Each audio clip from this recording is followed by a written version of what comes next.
اي طيب حسبنا كتاب الله، مو هذا كتاب الله اللي بيننا هسه؟ كتاب الله مو عندنا القرآن الآن. انت شوف ما علينا هسه بسيطة، اكو شغلات طب للمسجد، تلقي واحد يصلي مثل هذا اللي يقول غير معلق وغير طرح، واحد معلق ايديه وواحد سابل ايده.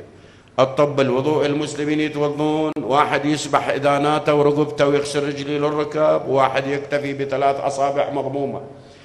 اولا هذا دليل على انهم ترى ما مصلين ورا النبي، صدقني حتى اذا مصلين هم ما مركزين، كانوا مو يمه سارحين شو وقت يموت، شو وقت يقتلوه، شو وقت يتآمرون عليه، ومو يم الصلاه. والا بربك انتوا هسه من تصلون ورا امام مسجد فد شهر زمان شهرين زمان، مو تعرفون اطالته بالسجود؟ انا مرات اصلي في مساجد ورا الطلبه الفضلاء، من اوصل اصلي اشوف الناس حافظه القنوت، يعرفون شو وقت يقوم، يعرفون شو وقت يطول بالسجده الاخيره، مو صحيح ولا؟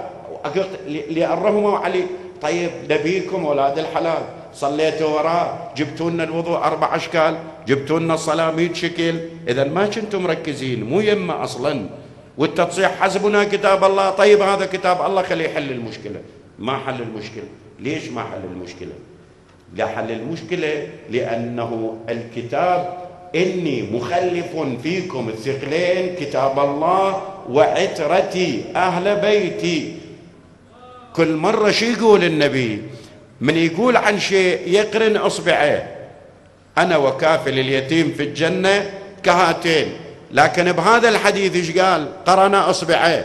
ترى اخواني النبي مو مثل ما انا وياك نقعد بالديوان نسولف زايد وناقص، لا لا، ما ينطق عن الهوى ان هو الا وحي. شوف اكو فرق من يقرن اصبعه انا وكافل اليتيم في الجنه كهاتين، ومره يقول اني مخلف فيكم الثقلين وقرن اصبعه، اي لا زياده ولا نقصان. ذا النبي زياده ونقصان لو ما بين.